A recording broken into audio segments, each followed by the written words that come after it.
여러분, 비타민C를 잘못 먹으면 오히려 독이 될 수 있다는 거 아세요? 지금 이 순간에도 수많은 분들이 건강해지려고 매일 비타민C를 드시지만 잘못된 방법 때문에 효과는커녕 몸만 망치고 계십니다. 매일 챙겨 먹는데 왜 나만 피곤할까? 속은 왜 자꾸 쓰릴까? 혹시 이런 고민하고 계신가요? 그렇다면 오늘 이 영상이 여러분의 인생을 바꿀 겁니다. 제 또래는 대부분 은퇴했지만 저는 지금도 매일 병원에서 환자를 봅니다. 사람들이 묻죠. 도대체 비결이 뭐예요? 그 비밀 중 하나를 오늘 여러분께만 특별히 공개합니다. 이 방법 하나만 바꿔도 감기, 피로, 혈관 질환, 심지어 치매까지 예방할 수 있어요. 끝까지 놓치지 마시고 지금 바로 좋아요와 구독, 알림 설정 눌러주세요. 나중에 다시 찾으려면 못 찾을 수도 있으니까요. 그럼 지금부터 시작하겠습니다. 안녕하세요. 오늘 제가 여러분께 꼭 전해드리고 싶은 이야기가 있습니다. 병원에서 40년 넘게 환자분들을 만나면서 깨달은 건데요. 많은 분들이 건강을 위해 열심히 노력하시지만 정작 가장 기본적인 것을 놓치고 계신다는 겁니다. 저는 김태준이라고 합니다. 부산에서 가정의학과 의원을 운영하고 있고요. 올해 85살입니다. 제 나이를 말씀드리면 대부분 놀라세요. 선생님, 목소리가 그렇게 젊으실 수가 없는데요? 이런 반응을 자주 받습니다. 사실 저도 10년 전만 해도 지금처럼 건강하지 않았어요. 아침에 일어나면 온몸이 뻐근하고 계단 오르기도 힘들었죠. 그런데 지금은 어떤가요? 매일 아침 6시에 일어나서 동네 한 바퀴 걷고 병원 가서 하루 종일 환자분들 만나고 저녁엔 손자들이랑 놀아줄 힘이 남아 있습니다. 제 또래 친구들은 대부분 이것저것 아프다고 병원 다니기 바쁜데 말이죠. 사람들이 제게 물어봅니다. 비결이 뭐예요? 그럴 때마다 저는 이렇게 대답합니다. 특별한 게 아니라 기본을 제대로 지키는 거예요.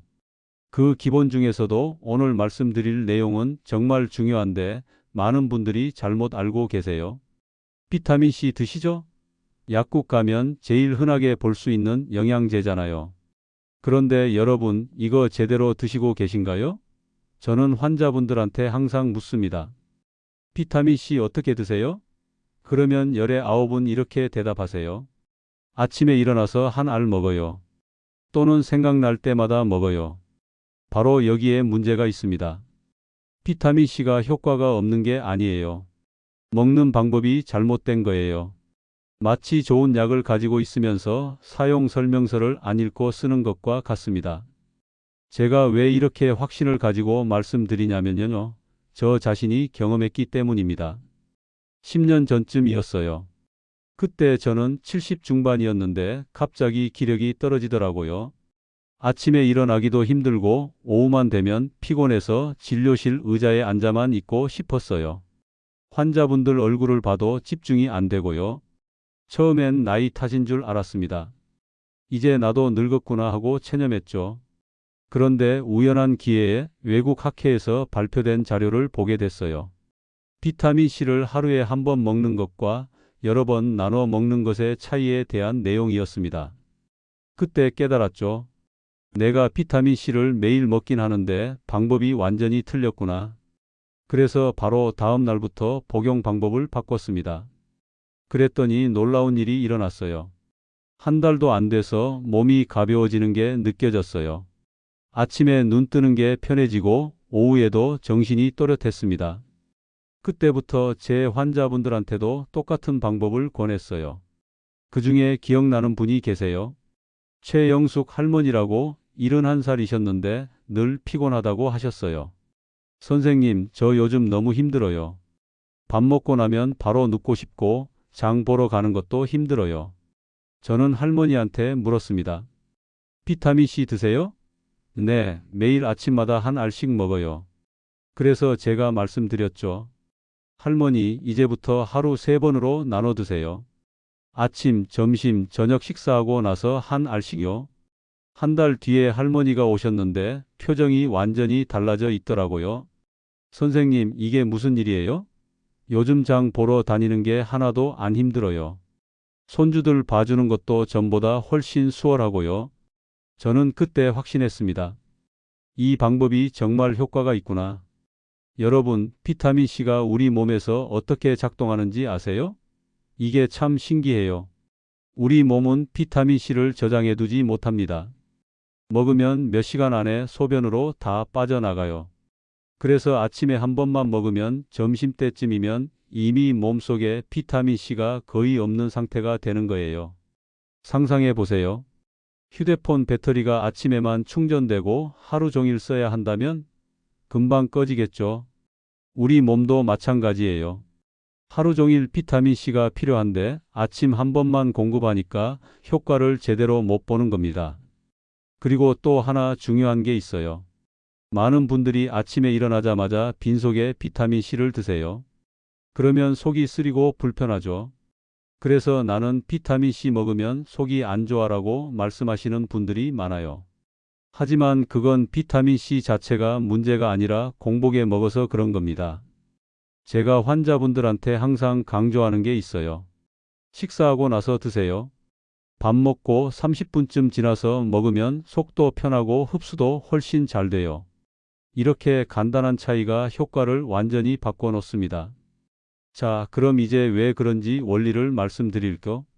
40년 넘게 환자분들 진료하면서 제일 많이 들은 말이 있습니다.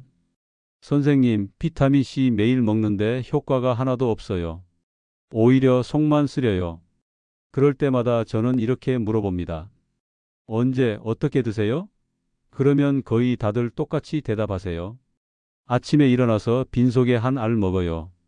바로 여기에 문제가 있었던 겁니다. 비타민C가 효과가 없는 게 아니에요. 드시는 방법이 완전히 잘못됐던 거죠. 비타민C는 우리 몸이 스스로 만들어내지 못하는 유일한 비타민입니다. 다른 동물들은 몸속에서 비타민C를 만들어내는데 사람은 그 능력이 없어요. 그래서 반드시 음식이나 영양제로 매일 보충해야 합니다. 하루만 안 먹어도 몸속 농도가 뚝 떨어져요. 더 큰 문제는 비타민C가 물에 녹는다는 거예요. 그래서 몸에 저장이 안 됩니다. 먹으면 3시간 정도 지나면 대부분 소변으로 빠져나가요. 그럼 어떻게 되겠어요? 아침에 한 번만 먹는 사람은 나머지 21시간을 비타민C가 거의 없는 상태로 보내는 겁니다. 게다가 빈속에 먹으면 위벽을 자극해서 속이 쓰리고 불편해집니다. 위장이 약한 분들은 더 심하죠. 그래서 나는 비타민C 먹으면 속이 안 좋아라고 말씀하시는 분들이 많은 겁니다. 비타민C 자체가 나쁜 게 아니라 드시는 방법이 잘못된 거예요. 비타민C가 우리 몸에서 하는 일을 조금 더 자세히 볼까요? 비타민C는 몸속 녹을 닦아내는 청소부 같은 존재입니다. 우리 몸은 산소를 쓰면서 활성산소라는 찌꺼기를 계속 만들어내요. 이 활성산소가 쌓이면 세포가 녹슬고 그게 바로 노화와 질병의 시작입니다. 비타민C는 이 활성산소를 잡아서 없애버립니다. 그래서 꾸준히 드시면 피로감이 줄어들고 몸속 염증이 가라앉고 혈관이 깨끗하게 유지돼요. 실제로 연구 결과를 보면 몸속 비타민C 농도가 높은 사람들이 심장이나 혈관 질환에 훨씬 덜 걸린다고 합니다. 피부에도 비타민C는 꼭 필요합니다. 요즘 콜라겐 많이 드시잖아요? 그런데 콜라겐은 비타민C가 있어야만 제대로 만들어져요. 아무리 비싼 콜라겐 제품을 먹어도 비타민C가 부족하면 몸이 그걸 제대로 쓰지 못합니다. 비타민C는 피부를 다시 만드는 엔진이고 혈관을 고치는 수리공이고 면역 시스템의 스위치이고 뇌를 보호하는 방패인 셈이죠. 특히 뇌는 산소를 가장 많이 쓰는 기관입니다. 비타민C가 부족하면 뇌세포가 쉽게 손상되고 기억력이 떨어지고 집중력도 낮아지고 심하면 치매 위험까지 커집니다. 결국 비타민C는 단순한 감기약이 아니라 몸 전체를 관리하는 복합 수리 시스템인 겁니다. 실제 사례를 몇 가지 들어볼게요. 김순자 할머니는 63인데 10년 넘게 공복에 비타민C 한 알씩 드셨어요. 속이 쓰리고 감기를 자주 걸려요. 원인은 딱 하나, 공복 복용이었습니다. 이동철 할아버지는 65살인데 하루에 1000mg을 한 번만 드셨어요. 효과를 전혀 못 느끼셨죠. 그래서 제가 말씀드렸습니다.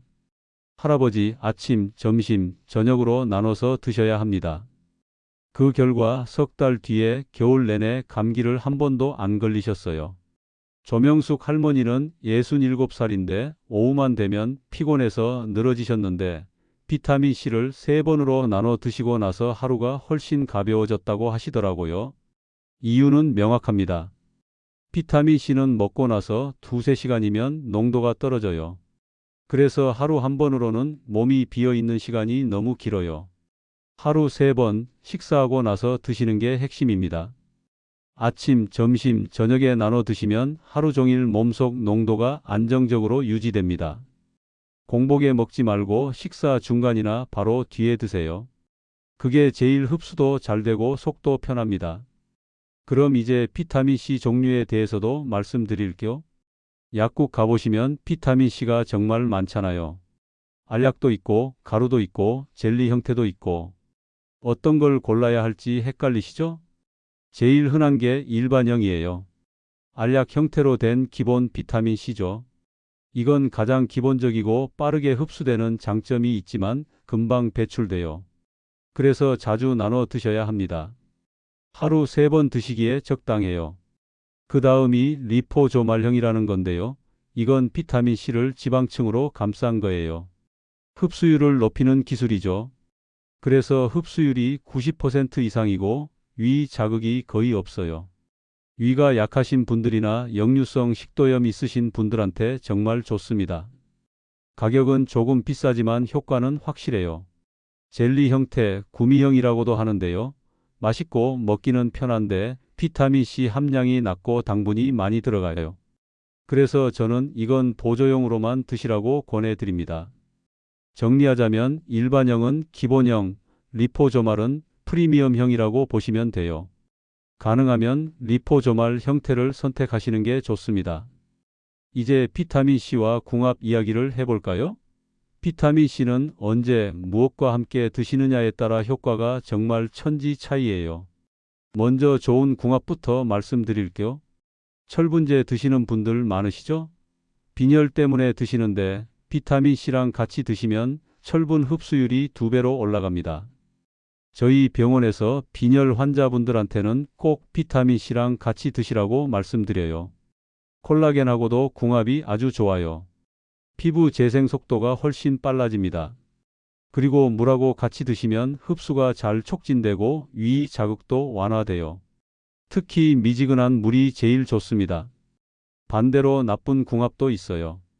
커피, 녹차, 홍차 같은 거요. 카페인이 비타민C를 빠르게 배출시켜 버립니다. 비타민C 먹고 바로 커피 마시면 효과가 뚝 떨어져요. 적어도 1시간은 간격을 두세요. 탄산음료나 인스턴트 음식도 안 좋아요. 몸속 산화 스트레스를 높여서 비타민C가 더 많이 소모됩니다. 술이나 담배는 더 나쁘죠.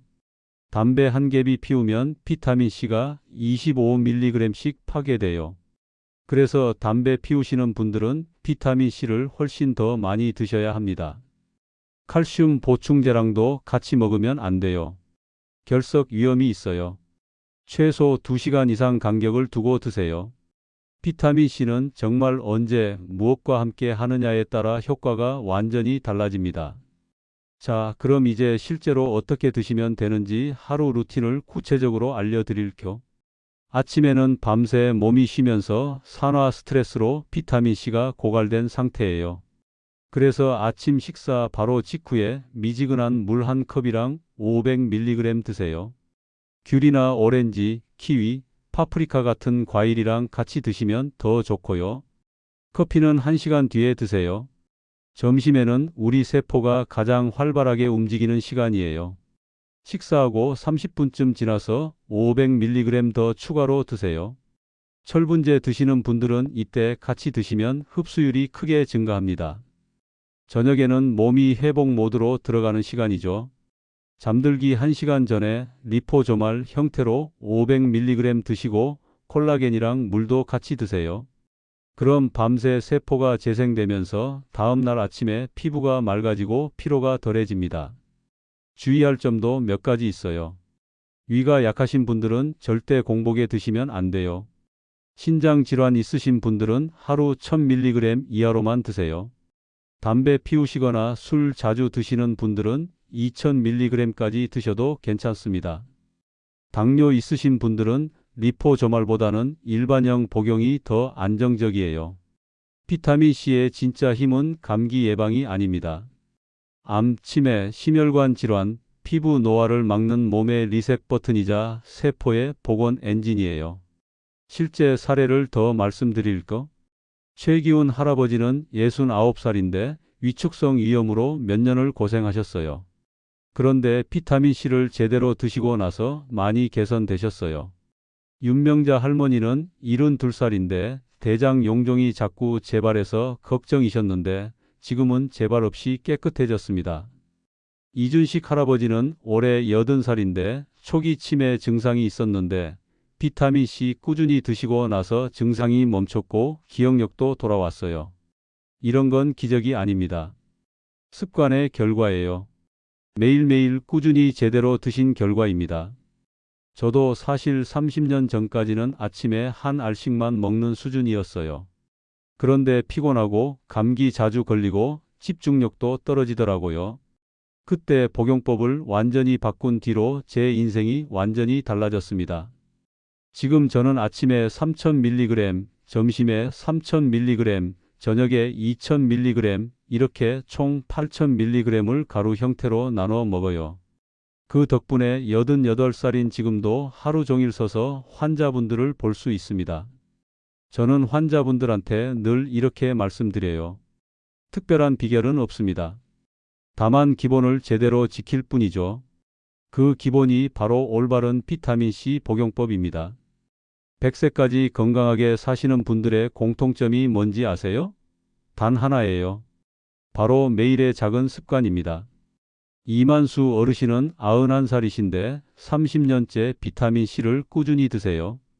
박영화 할머니는 93인데 이제는 안 먹으면 뭔가 빠진 것 같아요 라며 웃으시더라고요. 여러분 지금 몇 살이신가요? 50대든 70대든 지금 시작해도 전혀 늦지 않았습니다. 비타민C는 약이 아니라 습관입니다. 식사 중간에 하루 3번 물과 함께 그 작은 습관 하나가 여러분의 남은 인생을 완전히 바꿀 수 있어요. 건강은 한 번의 큰 변화로 만들어지는 게 아닙니다. 작은 실천을 반복하는 거예요. 아침엔 비타민C 한 잔, 점심엔 철분과 함께, 밤엔 콜라겐과 리포조말 한 알. 그 작은 루틴이 여러분의 세포를, 혈관을, 피부를 하루하루 새롭게 만들어줍니다. 제가 환자분들을 보면서 가장 안타까울 때가 있어요. 좋은 방법을 알려드려도 나이가 있는데 이제 와서 뭐가 달라지겠어요 라고 포기하시는 분들이죠. 그럴 때마다 저는 말씀드려요. 저도 88살인데 이렇게 건강합니다. 여러분도 할 수 있어요. 사실 저도 처음부터 완벽했던 건 아니에요. 50대 후반까지만 해도 비타민C를 대충 먹었죠. 그러다가 60대가 되면서 몸이 확 달라지는 걸 느꼈어요. 피곤하고 집중력도 떨어지고 작은 병도 자주 걸렸습니다. 그때 깨달았죠. 아, 이대로는 안 되겠구나. 제대로 관리해야겠다. 그래서 하나하나 바꿔 나갔어요. 비타민C 먹는 방법도 그중 하나였습니다. 그 결과가 지금의 제 모습이에요. 돌이켜보면 그때가 인생의 전환점이었던 것 같아요. 만약 그때 그냥 나이 들면 다 그런 거지 하고 포기했다면 지금 제 모습은 완전히 달랐을 겁니다. 아마 병원 문도 벌써 닫았을 거고 환자분들을 만날 수도 없었겠죠. 여러분도 지금이 그 전환점이 될 수 있어요. 오늘 이 이야기를 듣고 실천하시는 순간부터 달라집니다. 당장 오늘 저녁부터 시작하세요. 저녁 식사하시고 나서 비타민C 한 알, 물 한 컵? 그게 시작입니다. 내일 아침엔 아침 식사 후에, 점심엔 점심 식사 후에 또 드시고요. 이렇게 사흘만 해보세요. 몸이 달라지는 게 느껴질 거예요. 일주일 지나면 요즘 덜 피곤한 것 같은데 하실 거고 한 달 지나면 아침에 일어나는 게 훨씬 편해지실 겁니다. 처음엔 귀찮으실 수 있어요. 아침, 점심, 저녁 3번씩 챙겨 먹는 게 번거로울 수 있죠. 하지만 일주일만 버티세요. 그럼 습관이 됩니다. 밥 먹고 나서 자연스럽게 비타민C 찾게 되고 안 먹으면 오히려 뭔가 빠진 것 같은 느낌이 들 거예요. 저는 환자들에게 늘 이렇게 말합니다. 특별한 비결은 없습니다. 다만 기본을 제대로 지킬 뿐이죠. 그 기본이 바로 올바른 비타민C 복용법입니다. 여러분 주변에도 건강하게 사시는 어르신들 계시죠? 그분들한테 한번 물어보세요. 어떻게 그렇게 건강하세요? 10중 8구 비슷한 대답을 하실 겁니다. 특별한 건 없어. 그냥 매일 챙겨 먹고 규칙적으로 살고 그렇게 사는 거지. 바로 그겁니다. 오늘 제가 말씀드린 내용 어렵지 않으시죠? 복잡한 것도 없고 비싼 것도 필요 없어요. 그냥 지금 드시는 비타민C를 하루 3번으로 나눠서 식사 후에 물과 함께 드시면 됩니다. 이것만 지켜도 지금보다 훨씬 건강해지실 수 있어요. 마지막으로 당부 말씀드릴게요. 혼자 하시지 마시고 가족들과 함께 하세요. 배우자분도, 자녀분들도, 손주들도 다 같이 비타민C 제대로 먹는 습관을 들이세요. 그럼 온 가족이 건강해집니다. 가족이 함께 건강한 것만큼 좋은 게 어디 있겠어요? 저는 매일 아침 병원에 출근해서 환자분들을 만납니다. 그분들이 조금씩 나아지시는 모습을 보는 게 제일 큰 기쁨이에요. 오늘 이 이야기를 듣고 계신 여러분도 그렇게 건강해지셨으면 좋겠습니다. 10년 뒤, 20년 뒤에도 여러분이 사랑하는 사람들과 함께 웃으며 지낼 수 있기를 진심으로 바랍니다. 그러려면 지금부터 시작하셔야 해요. 오늘이 바로 그날입니다. 오늘 말씀드린 내용이 도움이 되셨다면 주변 분들한테도 꼭 알려주세요. 여러분의 부모님, 형제자매, 친구들한테도 이 방법을 나눠주세요. 댓글로 여러분만의 비타민C 루틴도 공유해 주시고요. 누군가에게는 그 댓글 한 줄이 건강을 지키는 시작이 될 수도 있으니까요. 좋아요와 구독으로도 응원해 주시면 더 좋은 건강 정보로 찾아뵙겠습니다. 건강은 혼자만 누리는 게 아니라 함께 나눌 때 더 값진 거니까요. 그럼 오늘은 여기까지입니다. 여러분 모두 건강하시고 오래오래 행복하게 사시길 바랍니다. 지금까지 여러분의 건강을 지키는 내과 전문의 김태준이었습니다. 감사합니다.